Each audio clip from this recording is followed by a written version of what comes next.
We're in front of the tent city that the city has put up for the homeless, and I'm with Thomas today, and we're going to ask him questions about his life. And Thomas, good to meet you. Nice to meet you too. When was the last time you had a place to live, say over 6 months? It's been about a year now. About a year? Yes. What was involved in you losing your housing? Actually, it started off in Florida, all right, and when the hurricane come through last year in November, not this last one, but the one that wiped out the Northport area and that. Okay. All right, I had an apartment down there, and they told everybody to evacuate, so my older sister Tina lived down there too. We both came up north. I went up north to see my daughter, and then after I visited my daughter, I was heading back, and they said that it was just totally nothing. And so I just stopped here in Chattanooga. I have a cousin that lives here, two of them. And I stopped here. I thought I had to say hi to them for a few days before I headed back down. I still have my bus ticket for going down there, where I stopped here. And never made contact with them though. And that was, you say, about a year ago? It was actually next month be a year ago. Okay. On actually the 2nd. Why were you not able to just go to work and get an apartment? I have Parkinson's, all right, and that's what the shaking is, and the involuntary movements. And they placed me on disability, and I have a real bad heart. I mean, just recently they started having issues with my heart, where my blood pressure runs like skyrocket, and they're doing what they can to try and get that down. And I'm diabetic. So do you get SSI then? I get Social Security. Okay. Yes. Not very much, because our government has a way of ripping you off. Okay. Yeah. Yeah. Well, what kind of work did you do in the past? I was a truck driver for 25 years across country. Okay. Great job. Yeah, it was. I enjoyed it. And let's see. How has homeless life been for you? It's been up and down. Now, when I stopped off here, and I found this place by accident. I got off the bus, and I've been in contact with my cousin. Two of my cousins work for the police departments here. All right, and I didn't tell them I was coming down. I don't know what happened. I just talked to them 2 weeks prior, and they're like, "Yeah, okay, we always talk on the phone." And when I got here, nobody wanted to answer their phone.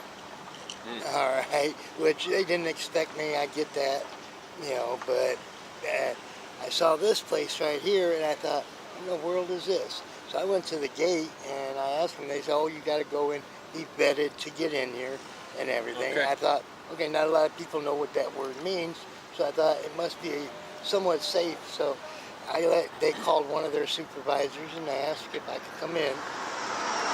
And they said, yeah, but he's going to have to go down and fill his paperwork out in the morning and get the background check before we can definitely say he can live there. I did all that, and I, of course, cleared the background check. I haven't had any problems with the law in 20 years. All right. Okay. Some of the homeless people are there because of bad choices in drugs and alcohol. Right, correct. Has that been part of your story?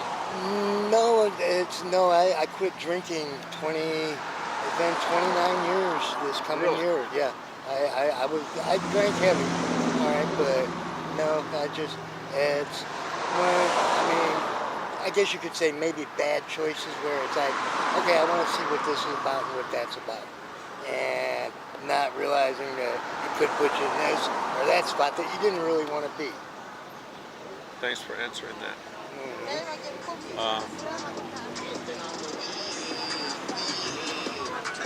There's a factory right down the road here, and it's a shift change right now, so we got some extra noise.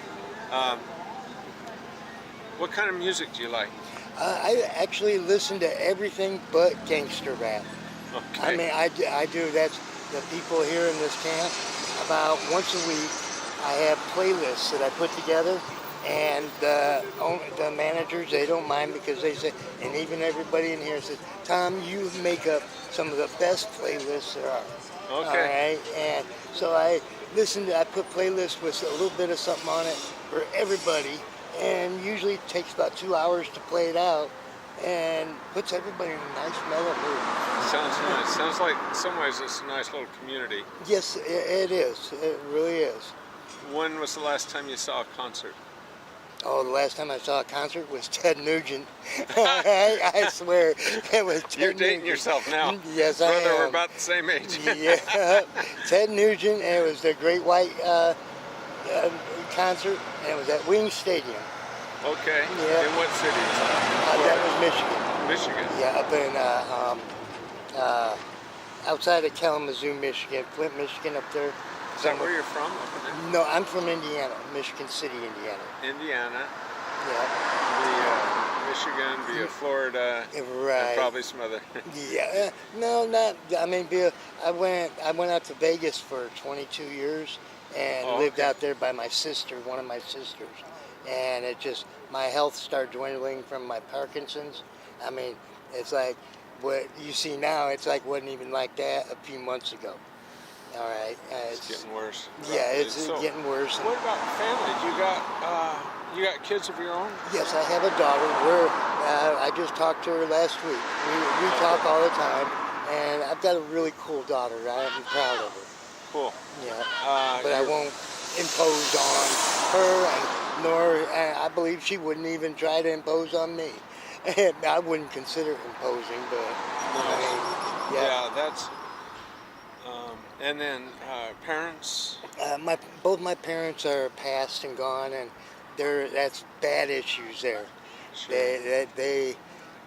My mother was all right, but my father, he was considered a spawn of the devil. Wow. Okay. I mean, really, yeah, Some bad stuff there. yeah.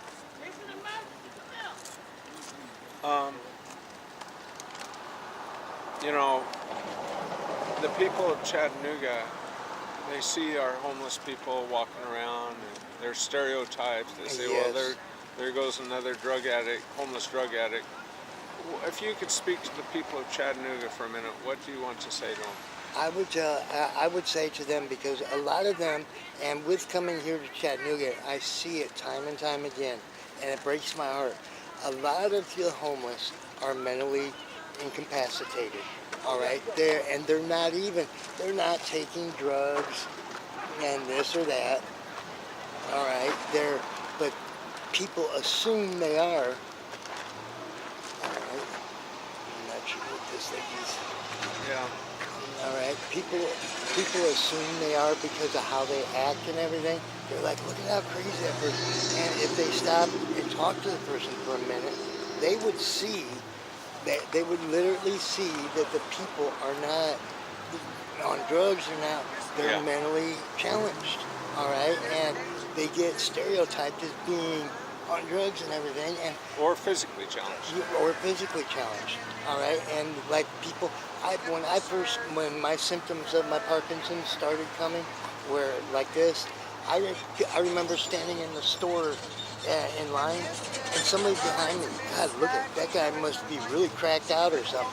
And the people here, all right, and Anne Marie and Nikki that run this, they'll tell you, I don't do anything. All right, I quit drinking 28 years ago. I just took and they stereotype them, and people wonder why they just shy away from them and don't go and get the help, because who wants to when they're going to be thinking under their breath, look at it, you know. That's Tom. Yes. So good to meet you and talk with us today. Thank you very much, You're and all welcome. the best to you. And I hope the people of Chattanooga can hear your story and have a little compassion. I hope so too.